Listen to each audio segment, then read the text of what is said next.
Good morning, everybody. Welcome to today's NBA and WNBA sharp betting breakdown here on the Advantage Sports Betting Podcast. I am your host, Michael Fiddle. Today is Wednesday, June 11th. We have 4 basketball games to go through, 3 in the W, 1 in the NBA. Of course, we're doing ladies first. I know boys rule and girls rule, but ladies first because that's where the most actionable edges are. Before we get started, I do want to make a quick announcement at the top of the show. We will be having shows Friday at the same time and next Monday at the same time as normal. Then there's going to be a 2-week break because I'm traveling. So there will be no shows between June 17th and June 29th.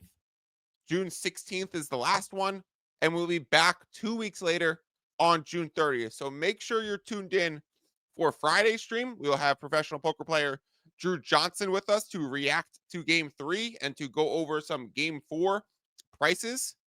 And then we will go on Monday and talk about Game 5, Game 6, wherever we're at in this NBA Finals, getting right to the end of this NBA season. Quick 2-week break at the end of it. Little announcement in addition to these quick announcements. I wasn't expecting to make this one. The reason for the trip, I am recently a new uncle. And so I'm going to meet my niece. And I'm very, very excited for that, along with one of my best friend's weddings. So it should be an awesome time that I should take a nice end of the season break. Well timed on my brother to pop a kid out, or my brother's wife for that instance. JC Gaming says, congrats on 1,000. Yes, yesterday we hit 1,000 subscribers on the YouTube channel. Really awesome stuff. Appreciate everybody for supporting the work that we are doing here, which rolls on with 4 games. Like I said, we're starting 3 in the W. And what we're calling this, guys, ladies, it's dog day in the W. It's favorites day in the NBA. Let's break them down. It starts with the Minnesota Lynx traveling to the Seattle Storm. The Lynx are undefeated until tonight. The Lynx get handed their first loss tonight. Now, line movement would agree. This early 4.5 is coming down to 3.5 or 4s in the market. There's one remaining plus 4.5 at BetMGM on the Seattle Storm. I would absolutely action that and play that on that side. The Seattle Storm right now, one of the most confusing teams in the WNBA to back or to fade. They've been really inconsistent. They have a great roster. They're having some internal drama with trade requests, with former players saying it was horrible there. They're up and down. Some of the coaching decisions have been very questionable. At the end of the day, they played this Lynx team well. They played them very well last time. They are at home for this game, and this is as much of a buy low on Seattle, sell high on the Minnesota Lynx as you could possibly get, with them as a 4 or 4.5 point favorites on the road. That is certainly worth fading. I know the Lynx are now 9-0. I know Shell Reeve is the exact opposite coach on the other side that you want from backing a Noelle Quinn group, but this is a spot to take the Seattle Storm. So we did just that. And we need to factor in the Eurobasket angle that we were discussing last time. Some of the players are going to be missing some games, and that includes Minnesota Lynx forward Jessica Shepard. And so with Shepard out, that's 20 minutes a game. That's their second leading rebounder. There's also phenomenal ways to attack this in the prop market as well. So not only do I like Storm on the spread, Storm on the money line, but you could also attack this with going with Alana Smith over 4.5 rebounds. She is the center for Minnesota that will have to play longer minutes, especially next to Nafisa Collier. You could attack this with Ezi Magbagor, the big on the Seattle Storm, to have 10 plus points, because she should be able to do more work on the interior, especially if Smith is the one that she's matched up with for more minutes, because Magbagor's physicality is probably not matched by Alana Smith, who wants to play offensively along the perimeter, and defensively she's definitely a good rim protector, but I don't think she's able to front and stop someone like Magbagor if she's got it rolling around the rim. So like the Storm, Like those prop angles as well. Gabby Williams on the Seattle Storm also got her over 3.5 rebounds. There's really just a huge rebounding and interior presence gap in the front court for the Minnesota Lynx missing Shepherd. So that is worth tagging into multiple ways. Storm spread, Storm money line, and another 4.5 just got swept off the board on this game. So yeah, it seems to be the right side to be on is the Seattle Storm for this game. Love that. Let's go, Skylar Diggins. Let's go, NECA. Let's take the first loss from the Minnesota Lynx. I also would love that because I'm emerging as this New York Liberty team might be one of my favorite teams of all time in any sport I've ever watched. Like, they're fucking awesome. And so I think they're reminiscent of the 95-96 Bulls. Like, when we look back on the WNBA in 15 years, we're going to be like, that fucking team was way too good. And how would they stack up against this next super team in 2035? Right. But for now, this is Priestou, Ionescu, Jonquel Jones, Phoebish. You might as well call Leonie Phoebish Tony Kukoc on that team. So I do think that if the Lynx drop their first game, that would make my Liberty coach Sandy Brondello coach of the year, because right now Cheryl Reeve is on her ass. It's Minnesota. Anthony Edwards would say, bring your ass.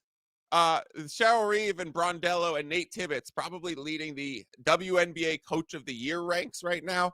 And I got a ticket on Brondello for the Liberty that I hope pulls through. So Lynx losing would be good in more ways than one in this spot. Let's talk about the Dallas Wings at the Phoenix Mercury. This is a welcome back type of game. Wings at Mercury. 3 players returning from injury designations that we love to see back on the court.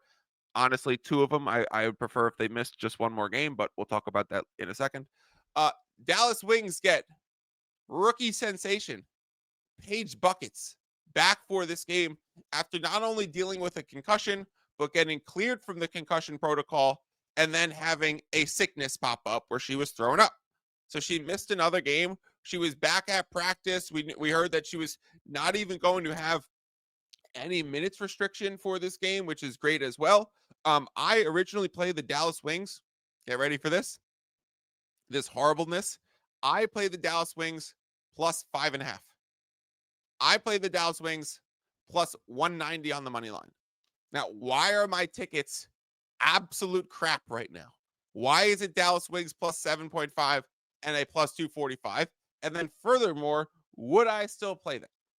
And so I perfectly timed Paige Buckets will be back news, right? I had been picking up, well, first of all, I got burned last time because I thought she'd be back previous game because she was listed probable and then was a scratch because of an illness, not even the concussion. So I was well aware that it was going to come soon, that Paige was going to be back.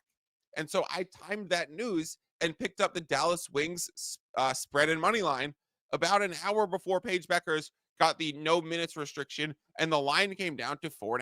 And I was like, great, well timed, played that perfectly. Let's go. Dallas Wings on the road on a dog money line. It feels gross, but it's good value.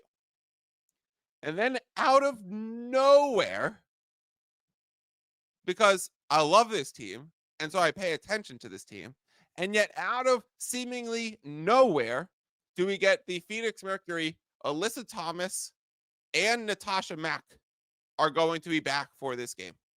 And so blindsided by that injury news, came and got me. Obviously, that's going to bring the Mercury spread out. Obviously, that's a larger upgrade for the Mercury than it is the Wings. So, yeah, that does kind of suck. All of that being said, I do think the Phoenix Mercury have vastly overperformed this season. That's why we're talking about Nate Tibbetts in the coach of the year ranks, along with Cheryl Reeve and Sandy Brondello. He is the coach of the Phoenix Mercury in his second year. And so they have wildly overperformed. They're shooting threes at a great clip right now. They've had some great fourth quarter comebacks. So I actually am comfortable still playing Dallas Wings against the spread, still playing the plus 245 on the money line, because in reality, I also do think there's been too much of a power rating adjustment up on the Phoenix Mercury this early in the season. And even though I have them in futures, win totals to make the playoffs. Some players, Alyssa Thomas, Defensive Player of the Year, Satu MVP tickets. And I hit them in very different ways coming into the season and was totally backing them. Yeah, I understand there's been some luck to what has happened with the Phoenix Mercury early this season that has gone my way. And I actually don't agree with the power rating. So while I could be on their futures and while I could have a good ticket, let's have that Wings cover a 5.5. I mean, I'll forego the money line, the little juice I laid there, and take that spread cover, take a profitable win, and tack on another Phoenix Mercury W to my season win total, which was at 23.5 as that bet. So great stuff for the Mercury to start the season, but I like the Wings here. Welcome back, Paige. Welcome back, Alyssa. And first game of the season for Natasha Mack. So good stuff seeing her there. She's going to be a nice role-playing power forward for the Phoenix Mercury. Let's go to LA versus Vegas. Kelsey Plum versus her old team in the Las Vegas Aces. And just like the rest of the board, dog day in the W. I like the Sparks against the spread. I like the Sparks money line. This Aces team is just a shell of what I thought they would be coming into the season. This is the exact opposite of the Phoenix Mercury, where the betting odds seemingly haven't downgraded the Las Vegas Aces enough to start the season. And I'm looking at the other side of the board, and I'm saying, well, a lot of the statistics that we're modeling for the LA Sparks includes some time missed for Rakia Jackson, includes some time missed for Odyssey Sims, right? And so they had a lot of injuries in the beginning of the season that they're starting to get a little bit healthier from. So that therefore liked the Sparks in this spot. They are going to lose Almond to Eurobasket as well, but I don't think that's going to be that big of a deal. Obviously, Brink and Burrell still remain out for the LA Sparks. Line was at 11.5 and plus 500 when I played this and sent this out to the WAP. Would I still play it at 10 and 390? I would definitely still play the 10. Let me find the best possible odds for everybody. There's a plus 10.5 at BetMGM. I am totally fine with playing that. And the best money line is plus 425 at BetMGM. I am also comfortable with playing that. So the two numbers at BetMGM right now, I think, are totally playable. Sparks spread and money line. Maybe you play those for, cumulative, like half unit spread, quarter unit money line. There is obviously some reduced value now that we are at this point in the betting cycle, as that number has gone from 11.5 down to 10. But we did have a bunch of 9.5s showing up at Circa. That is back to 10 momentarily. There's no more 9.5s on the board, but I wouldn't be surprised to see it show up later. Do think this continues to be an LA Sparks spot. Dog day in the W. Will Kelsey Plum come through for me? Let's go, Plum Dog, against her old team, complaining to the referees. Not complaining to the referees, complaining about the referees in the post-game press conference after last game, saying she drives more than anyone in the league and she's not getting any foul calls. So you grease the wheels of the refs. It does tend to help. I do like to see that. I did play it over in this game as well at 166.5. We now see it up to 167. There is that 166.5 remaining at Bet 365. I'm still comfortable playing the 167 that is seemingly everywhere else on the board. ESPN Bet also has a 166.5, but we're looking at circa 167.5, along with pretty much everywhere else at 167 or 167.5. So good stuff on this over as well. I think that Kelsey Plum asking for foul calls, a quick whistle, we'll stop the clock, put a great free throw shooter on the line for some free throws, quite literally. I really don't have too much to say about the NBA side. Like, we can go through it really quick, but we did this on Monday. So a lot of what I would say would be just a reiteration of Monday, because there's almost been no moves on the board. I would say it's been a pretty one-directional Oklahoma City market, except for any time the line gets to 5.5 minus 110. So when the Pacers side gets to plus 5.5, minus 110, you start to see this resistance come back in on Indiana. So I think we're right where this line is going to be, barring some late action that, I mean, I would expect it to come in. We did see the first 6 show up last night at Bet Rivers, and that was quickly reduced back to a 5.5, and now they have it 5.5 minus 109 on that Oklahoma City side. So again, it's just hovering to that resistance where once you get to plus 110 on the Pacers, not plus 110, minus 110 on the plus 5.5 on the Pacers, you start to see it get bet a little bit. So now that plus 5.5 is at DraftKings and BetMGM at minus 115. The fives are pretty much everywhere else. There's a plus 5.5 at offshores and bookmaker at that minus 115 as well. So we will see if this just is where it settles in. But I really would think for this one, I've been saying death taxes and late money on OKC. You know, sun rises in the east, sets in the west, and late money comes in on OKC. This one, I would say, is the one where I would be somewhat skeptical of that happening because they've been not as strong on the road. Talked about this last time. They're 0-7 ATS on the road in the postseason. I don't weigh too heavily into those metrics. I do believe those are factored into current lines. I would say this has been one directional towards Oklahoma City so far with slight resistance at the number, like we said. So I haven't seen that push towards Indiana. So maybe that comes, or this is, hey, this is just the pattern. We're going to see it come in against on OKC, and we're going to have this close minus 5.5, minus 115 on the OKC side, or a soft minus 6, minus 105. So TBD where this goes. If you're looking into this betting market now and you're wondering, how do I bet game 3 of the NBA Finals? Fiddle, tell me what's the pick? What's the Fiddle's pick? It would still be OKC minus 5. It would still be OKC minus 5.5 at playing it less. Now, I have a large position on this.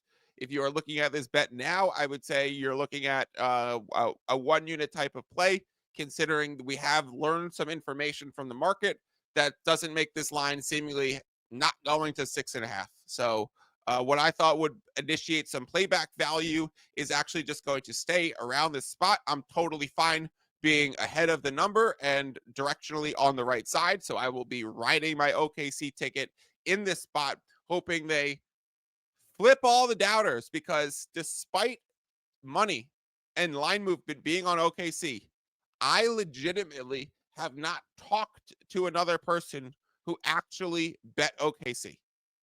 Whether I've been on buckets, whether I've been on J Money, whether I've been people in the comments here, there's all this Pacers. And I'm like, are we watching the same game? Like, are we watching the same series? So I will be on OKC. Props wise for this game, it's been really dry. So not too much to say there. I will say, shout out BetStamp Pro Outscreen. Last time we were on the show, we gave out that Kayla Thornton plus 700 double-double. Now, a lot of people reached out to me right when she hit that double-double, thank you to Overtime, and told me, let's go, I hit the plus 700. And I just want to take a moment to talk about that really quick.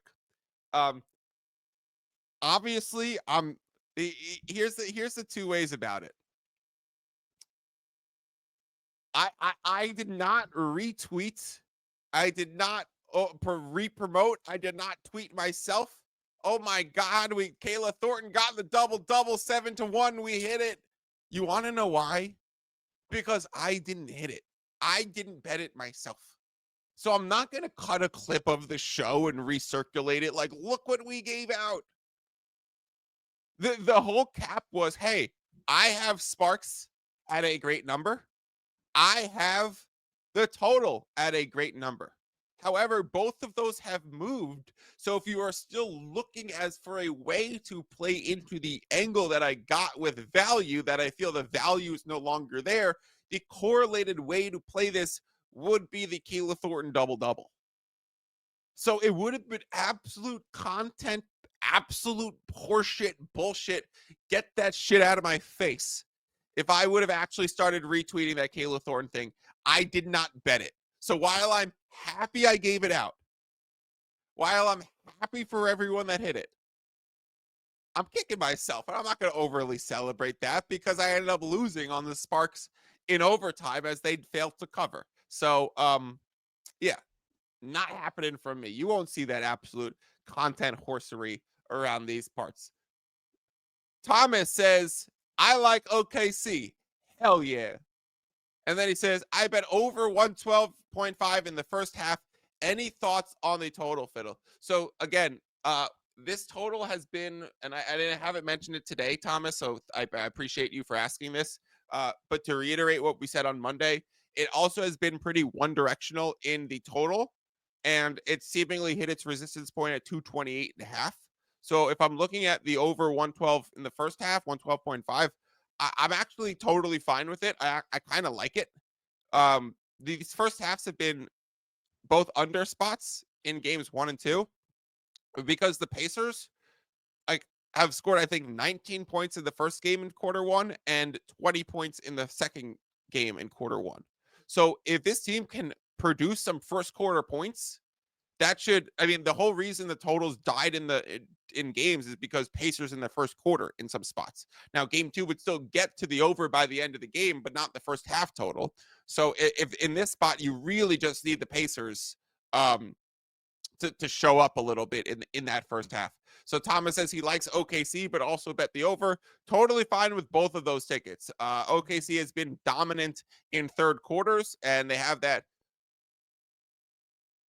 when you hear the thunder, the lightning strikes type of moments. And so those second half absolute bursts end up getting a lot of teams. So I have seen some sharp angles that say Pacers, first quarter, first half, and then full game OKC. And those are all straight bets against spreads, not combined parlays. Semantics question for everybody in the chat. Everybody who's watching later to comment in. Is that Kayla Thornton double-double a parlay or not? It's a straight bet, but is it actually a parlay? It's always a fun semantics question. I'm very interested in your answers. I have my own thoughts, and maybe I could go over them last time, or I will reply to people in the comments. Ian says, I'm looking at Miles Turner over 1.5 assists at DraftKings plus 135.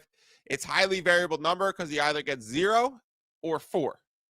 So Ian is incredibly well versed in matchup based statistics for teams. So obviously there's a few different ways OKC could go in defending this, because OKC could either play big, play small, they could have switch heavy, like they're an amoeba of a defense. But I kind of do agree with this. If Miles Turner is